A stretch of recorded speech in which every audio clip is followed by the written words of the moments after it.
बच्चों, अब हम प्रश्न संग्रह 17 शुरू करेंगे। दशमलव भिन्नों का भाग, यानी दशमलव भिन्न में भाग किस तरह से हम करते हैं।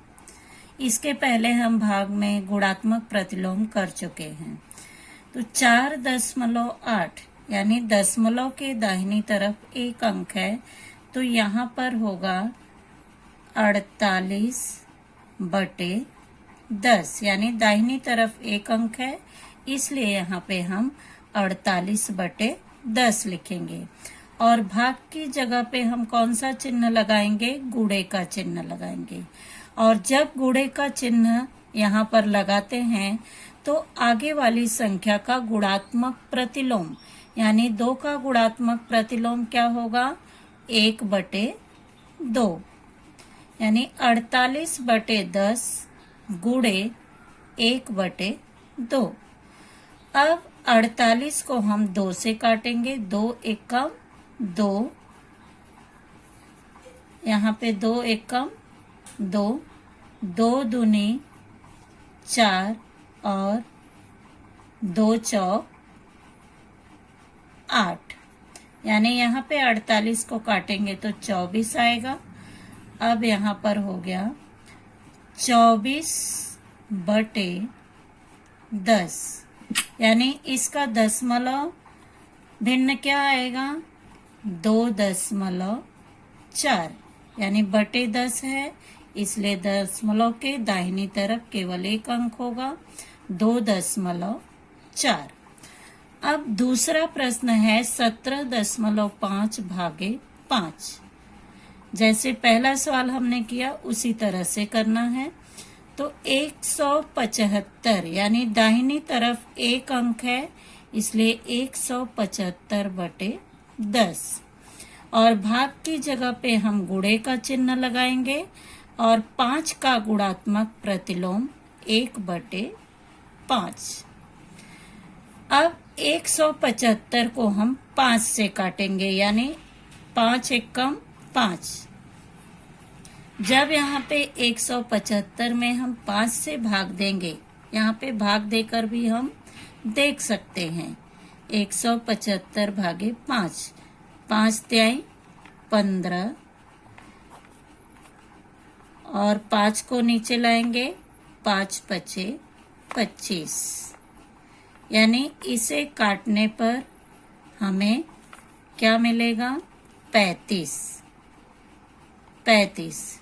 यहाँ पर होगा 35/10, यानी दशमलव भिन्न इसका क्या होगा? 3.5। अब तीसरा प्रश्न है 20.6 भागे 2। 206/10 लिखेंगे क्योंकि दाहिनी तरफ एक अंक है। भाग की जगह पे गुणे का चिन्ह होगा और 2 का गुणात्मक प्रतिलोम 1/2। जैसे यहाँ पर हमने भाग दिया 175 में 5 से, उसी तरह से यहाँ पर भी 206 में 2 से भाग देकर हम लिख सकते हैं। तो यहाँ पर होगा 2 एकम 2, 2 दहा में 20, 2 तिहाई 6, यानी इसको काटेंगे तो 103 आएगा, यानी 103/10 है, इसलिए दशमलव के दाहिनी तरफ एक अंक होगा, 10.3। चौथा प्रश्न है 32.5 भागे 25। तो 325/10 लिखेंगे क्योंकि दाहिनी तरफ एक अंक है।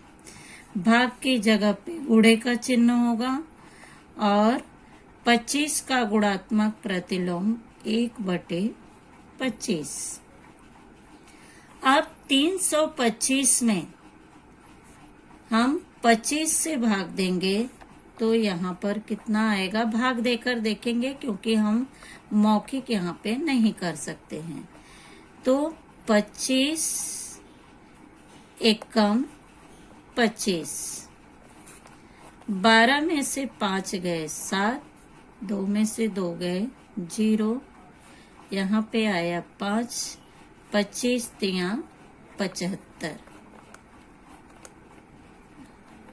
25 तिया 75, इसको काटेंगे 0 आएगा, यानी 25 से कम 25, यहाँ पर काटने पर आएगा 13, यानी 13/10 दशमलव भिन्न होगा 1.3। अब दूसरा प्रश्न है, सड़क की कुल लंबाई 4 किलोमीटर 800 मीटर है, यानी 4.800। यदि सड़क के दोनों ओर हर 9.6 मीटर की दूरी पर एक एक वृक्ष लगाया जाए तो कुल कितने वृक्ष लगेंगे? यानी यहाँ पर 4.800 भागे 9.6, उसी तरह से यहाँ पर भी करेंगे। 4800 दशमलव हटा देंगे और भाग की जगह पे गुणे का चिन्ह होगा और 9.6 है तो पहले एक लाइन हम यहाँ पर लिख लेंगे 4800 भागे 9.6 बराबर 4800 गुणे 96, यानी 96 का गुणात्मक प्रतिलोम होगा। यहाँ पे 9.6 है तो बटे 10 होगा, बटे 10, और इसका उल्टा कर देंगे। जब हम गुणे का चिन्ह लगाते हैं तब यह गुणात्मक प्रतिलोम हो जाएगा, यानी यहाँ पर 10 बटे, इसका उल्टा हो जाएगा 96/10 का बटे 10 का हो जाएगा 10/96।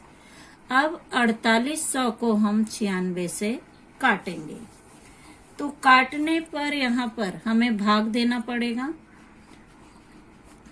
4800 में 96 से भाग देंगे तो 5 6 30, 5 9 45, 5 से काटेंगे, 5 6 30 को 0, 5 9 45, 45 3 48, यहाँ पे 0 लाएंगे और यहाँ पे 0 होगा।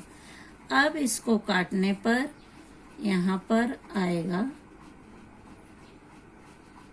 50, यानी ये कट जाएगा तो यहाँ पर होगा 50 और यहाँ हो गया 50 गुणे 10 बराबर 500। अब आगे पूछा है कि 9.6 मीटर की दूरी पर एक एक वृक्ष लगाया जाए तो कुल कितने वृक्ष लगेंगे? यानी एक तरफ यहाँ पे 500 है तो एक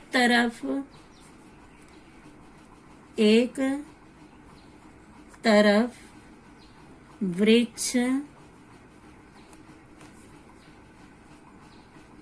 की संख्या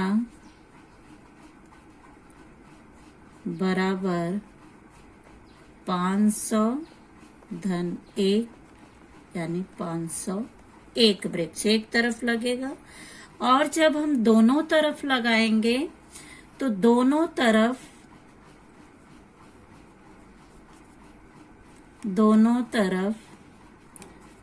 वृक्ष की संख्या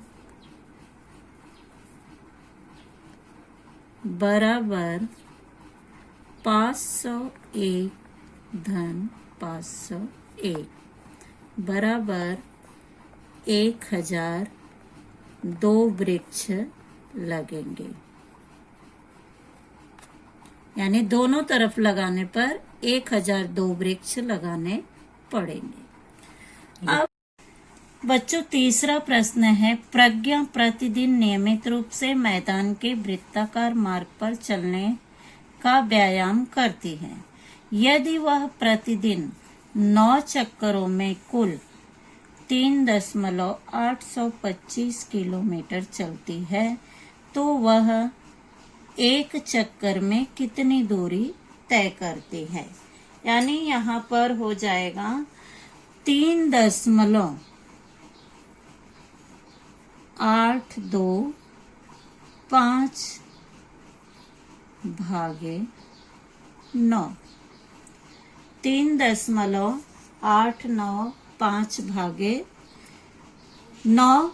तो यहाँ पर 3825 बटे, यानी यहाँ पे दशमलव के दाहिनी तरफ 3 अंक है, इसलिए हम यहाँ पे 1000 लिख सकते हैं। और यहाँ पर गुणे का चिन्ह लगेगा तो 9 का गुणात्मक प्रतिलोम हो जाएगा 1/9। 1/9। अब यहाँ पर 3825 को हम 9 से काटेंगे, यानी भाग देंगे। 3825 भागे 9। 9 दूनी 18, 9 त्रिक 27, 9 चौक 36। 8 में से 6 निकल गए 2, और यहाँ पे 2 को नीचे लाएंगे। 9 दूनी 18, 9 दूनी 18। यहाँ पर 22 में से 18 को घटाएंगे, 12 में से 8 निकल गए 4, 5 को लाएंगे नीचे, 9 पचे 45, यानी यहाँ पर काटने पर कितना आ गया 425। अब 425 बटे 1000 है, तो 425 बटे 1000, यानी यहाँ पर पहले हम लिखेंगे, क्योंकि 425 से कम 425 और यहाँ पे 1000 बचा है, और इसका दशमलव भिन्न होगा। दशमलव के दाहिनी तरफ 3 अंक होंगे, इसलिए 0.425 मीटर दूरी तय करती है। यानी वह एक चक्कर में कितनी दूरी तय करती है? 0.425 मीटर दूरी तय करेगी। बच्चों, चौथा प्रश्न है, एक औषधि निर्माता ने 0.25 क्विंटल हरे औषधीय वनस्पति का नाम है यह, उसने 9,500 रुपए में खरीदी, तो 1 क्विंटल हर्रे का मूल्य कितना है? यानी 1 क्विंटल में कितने किलोग्राम होते हैं? 100 किलोग्राम होते हैं, और उसने कितना खरीदा है? 0.25 क्विंटल हर्रे खरीदा है। तो अब यहाँ पर होगा 9,500 भागे 0.25, यानी 9,500 भागे 0.25। तो यहाँ पर कोई परिवर्तन नहीं होगा। 9,500 भाग की जगह पर गुणे का चिन्ह अगर हम लगाना है, क्योंकि लगाते ही हैं, भाग की जगह पे गुणे का चिन्ह होगा, तो गुणे 0.25 है, तो यहाँ पे दशमलव के दाहिनी तरफ 2 अंक है, इसलिए बटे 100 होगा, और 25 का गुणात्मक प्रतिलोम यहाँ पर हो जाएगा 100 बटे 25, यानी यहाँ पर एक लाइन हम लिख सकते हैं, 9,500 गुणे 25 बटे 100, और यहाँ पे अगर हम गुणे का चिन्ह लगा दिए तो ये इसका उल्टा हो जाएगा, इसलिए यहाँ पर हम गुणे का चिन्ह न लगाकर सीधा भाग का ही चिन्ह करेंगे, और गुणे का चिन्ह करने पर ये 25 बटे 100 का 100 बटे 25 हो जाएगा। अब 9,500 में हम 25 से भाग देंगे। पहली बात तो 100 बटे 25 को हम काट कर छोटा कर सकते हैं, 25 से कम 25, 25 चौके 100। अब यहाँ से 9,500 गुणे 4, 9,500 में हम 4 से गुणा करेंगे तो 4 शून्य शून्य, 4 शून्य शून्य, 4 पचे 20, 4 नवाई 36, 36 और 2 हासिल 38, यानी 38,000 रुपए में उसने 0.25 क्विंटल हर्रे खरीदा। तो यहाँ पर इसका उत्तर आएगा 38,000 रुपए, यानी 0.25 क्विंटल उसने 38,000 रुपए में खरीदा।